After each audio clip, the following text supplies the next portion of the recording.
Hello everyone, welcome to this End Times Watcher session. My name is Kai and I am just an End Times Watcher. I will be sharing what I read and perceive from both current events and the Bible pertaining to End Times. As promised, we shall dive into the outcome of the World Health Assembly 78, which ended on 29 May. And of course, we are only interested in the pandemic agreement.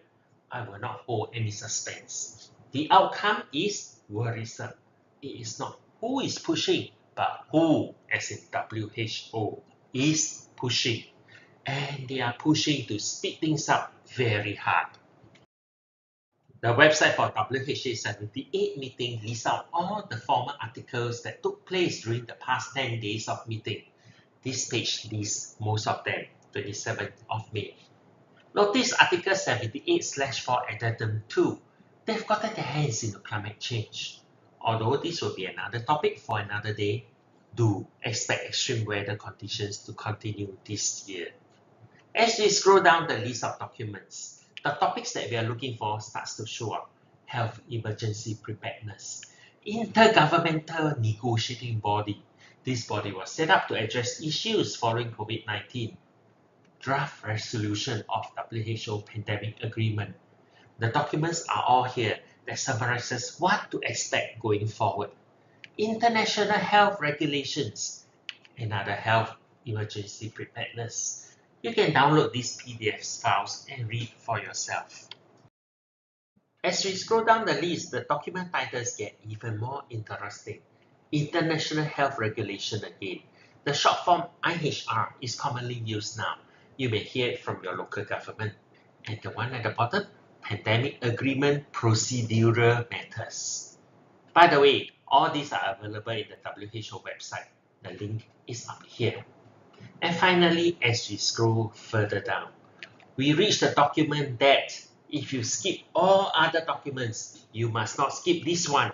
It is so important that they label it as WHA78.1.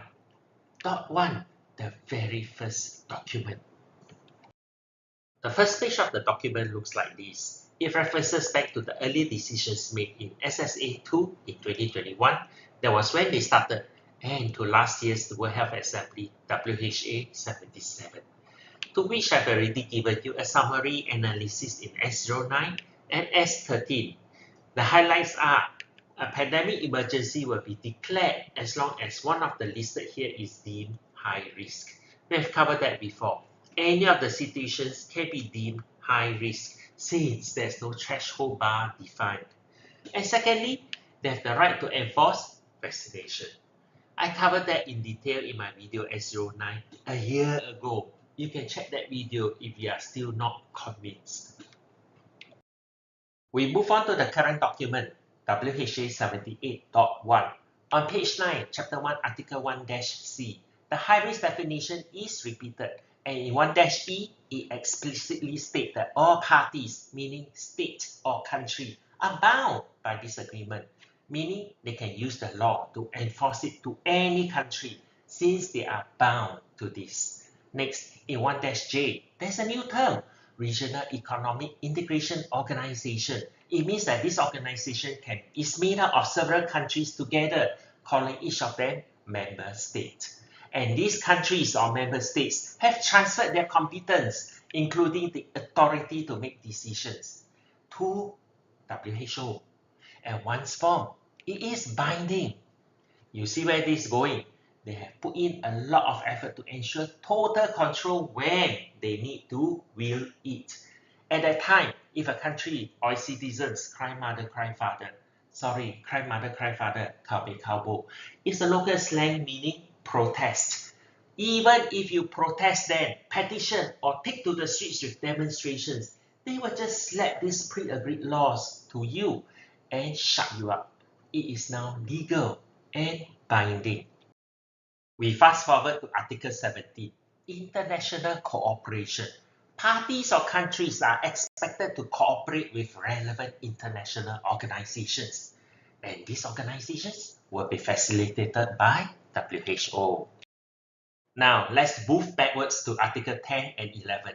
Here, they started talking about local production, meaning the countries are encouraged to develop capabilities to produce vaccines, but this not in-house, but producing their prescribed vaccines. This is to ensure sustainability. Shipping temperatures have to be between -60 to -90 degrees Celsius. That is way below freezing. But if they are produced locally, they can be stored around 2 to 8 degrees Celsius for up to 10 weeks. With production centers spread out across the globe, vaccines can be rolled out fast and efficient. And one country in this region has already started building this capability. And you know which country I am referring to. Finally, let us look at Article 15. Another topic materializes whole of government and whole of society approach. If I read it correctly, it sounds like approving vigilantes to check around the neighborhood.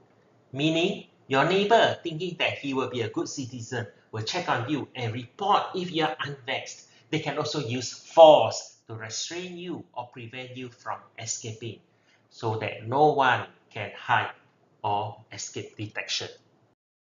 In summary, the new things that have been fleshed out in this latest version are they will use their own international organization and take over decision making to control each country in the name of pandemic emergency.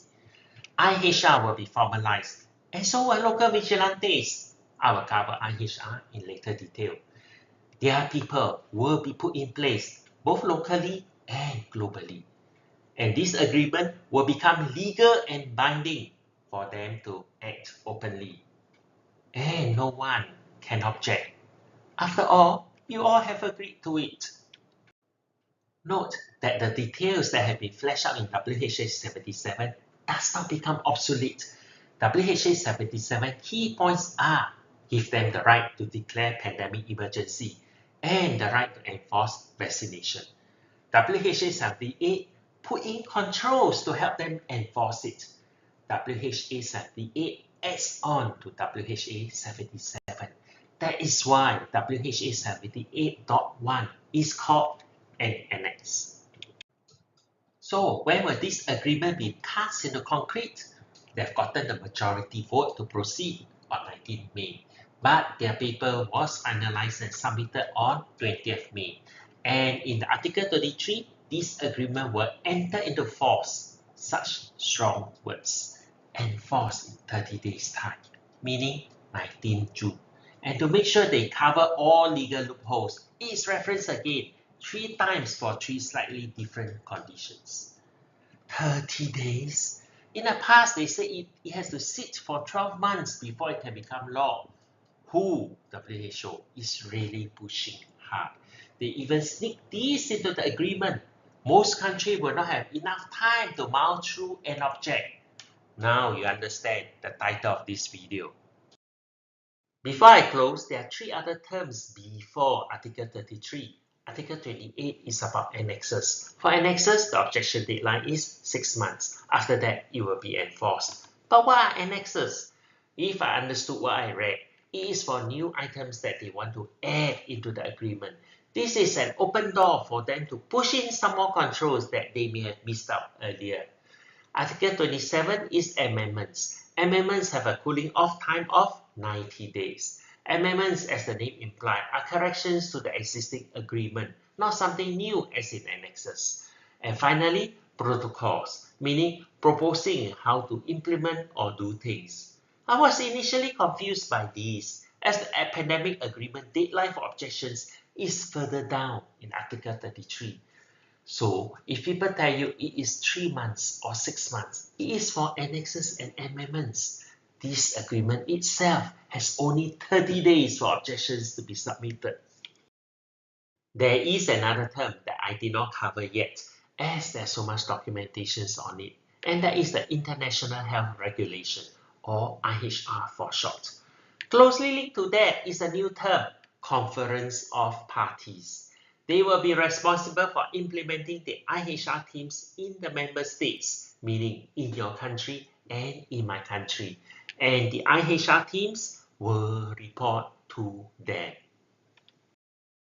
There is a lot to read up on this. After all, the document was already in place since 2005. There are just too many facets to it. And I hope I will be able to distill most of them and present the relevant ones in the next session. Till then, this is Kyle. See you in the next session. If you find this video beneficial, please click the like icon. YouTube algorithm automatically recommends it to others if there are higher like counts.